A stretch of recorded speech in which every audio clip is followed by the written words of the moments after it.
ঠাকুরজি কেমন তোমার ভাই লিখেছে পুজোর ছুটি নাই, পুজোতে আসবে না বাড়ি।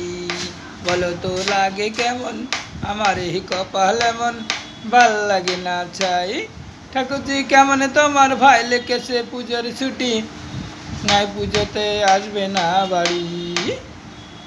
বলো তো লাগে কেমন আমার এই কপাল এমন, ভাল লাগে না চাই। ঠাকুরজি কেমন তোমার ভাই লিখেছে পুজোর ছুটি নাই, পুজোতে আসবে না বাড়ি। বলো তো লাগে কেমন আমার এই কপাল এমন, ভাল লাগে না ছাই। ঠাকুরজি কেমন তোমার ভাই লিখেছে পুজোর ছুটি নাই, পুজোতে আসবে না বাড়ি। বলো তো লাগে কেমন আমার এই কপাল এমন, ভাল লাগে না ছাই। ঠাকুরজি কেমন তোমার ভাই লিখেছে পুজোর ছুটি নাই, পুজোতে আসবে না বাড়ি।